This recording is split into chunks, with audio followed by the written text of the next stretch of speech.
I just want to start by acknowledging something right off the bat. You are probably exhausted.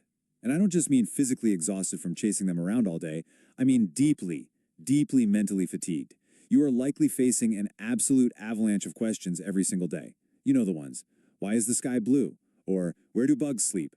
Or the classic, why can't I have ice cream for breakfast? It literally never seems to end.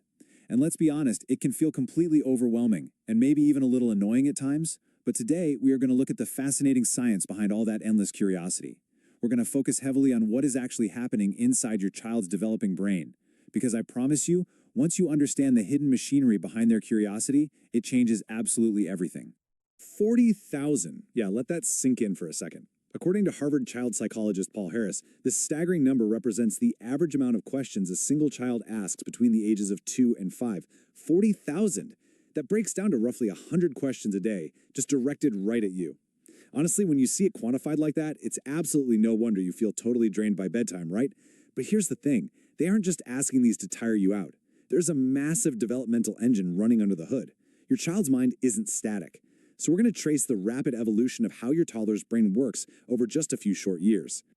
Section 1. The endless questioning phase. Mapping the cognitive shift from what to why. So at age 2, the questions are largely factual. They're mostly pointing at things and asking for names, right? What is that? Who is that? But fast forward just 6 months to around 30 months old, and we start seeing the very first requests for actual explanations. That's where the shift really begins. Then, by the time they hit age 4, the lion's share of the questions are seeking complex explanations, not just basic facts.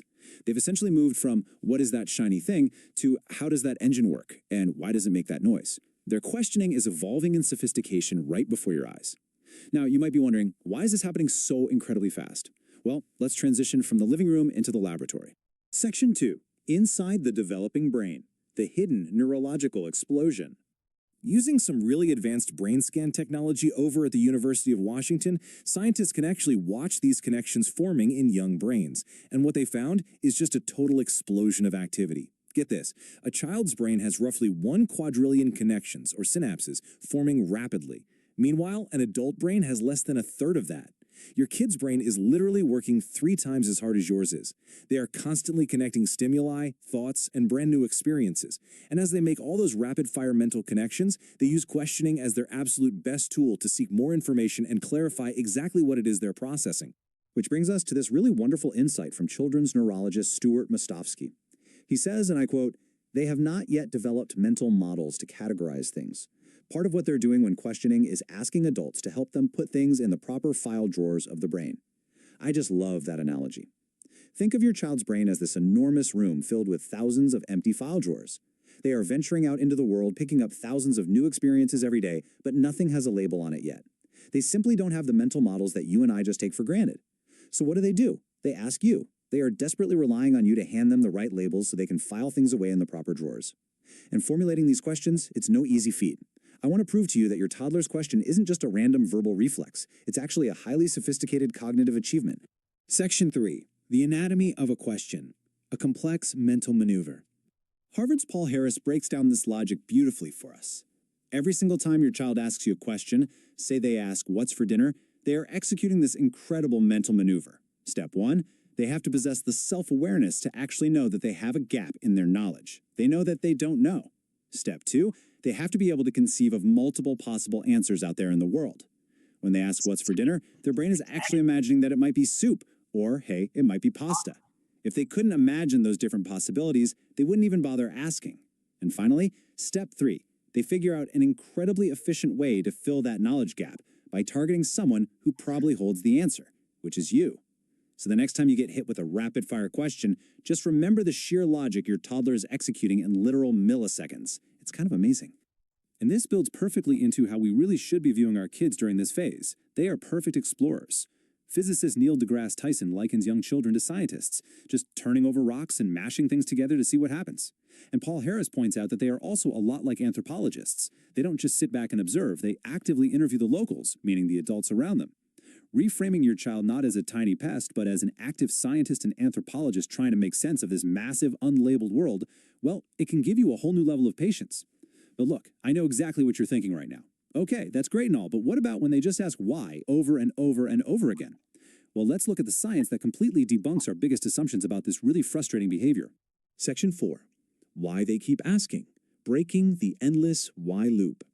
When we're running on fumes, we often fall for the myth that kids ask why just to push our buttons or to stubbornly prolong a conversation and avoid bedtime. But the science actually tells a completely different story. A University of Michigan study proved that they are genuinely trying to get to the bottom of things. The researchers found that if preschoolers are given an actual good explanation, they will either agree and be satisfied, or they'll ask a perfectly logical follow-up question. But if they get a bad, brush-off kind of answer, they stay dissatisfied and they repeat the original question. They aren't trying to bother you, they are literally just waiting for a good answer. And if you're still feeling trapped in that endless loop, this quote from questioning expert Hal Gregerson might trigger a real aha moment for you. He says, "The reason kids ask why over and over again is often because we don't understand their questions. They're saying to us, in effect, you are not hearing me, you're not understanding what I'm asking." So the absolute crucial takeaway here is that a repeated why is not defiance. It's a plea for better communication. It's just your child telling you that their file drawer is still empty and the label you just handed them doesn't quite make sense yet. But as exhausting as this phase is, there is a pretty profound plot twist in this explainer. What happens when the questions actually stop? We're going to explore the sudden and really steep drop-off in curiosity that occurs as kids transition out of preschool and into grade school. Section 5. What happens at age 5? When the questions stop.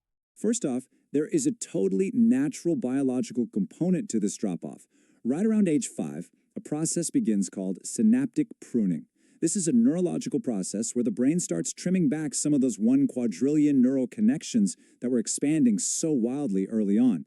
As your child successfully builds up those mental models and gets all those mental file drawers labeled and organized, the urgent biological need to constantly point and ask what's this naturally decreases. So biology definitely plays its part. However, biology is only part of the story here.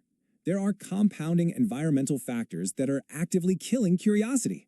Yes, we have synaptic pruning and the formation of mental models. But according to data from the U.S. Nation's Report Card and Gallup studies, questioning really drops off a cliff due to environmental factors. Think about it. There is a massive shift from unstructured preschool play to formal sit-at-your-desk schooling.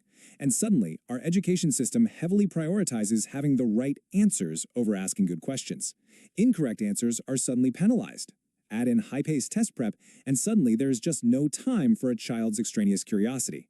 It gets squeezed right out. Which brings us to a really tough modern schooling dilemma. Dominic Randolph, the principal of the Riverdale School, uses the term product-driven schools. He notes that under the immense pressure of test scores, schools try to instill this sort of business-like efficiency right into the classroom. The entire goal becomes imparting as much information as possible in a very strict time frame. And that systemic pressure leaves almost no room for natural student inquiry.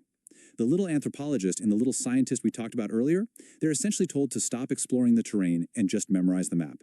So, as we wrap up this explainer, I want to leave you with a slightly provocative thought to chew on. With brain connections naturally trimming down and product-driven schools looming just around the corner for your toddler, how will you protect and nurture your child's curiosity today? Because the truth is, the endless why phase won't last forever. In fact, it fades a lot faster than you might think. So tomorrow, when you inevitably face your next barrage of 100 questions, I really hope this scientific perspective empowers you to take a deep breath, hand them a few really good labels for their mental file drawers, and just take a second to enjoy the beautiful, curious mind of the little explorer standing right in front of you.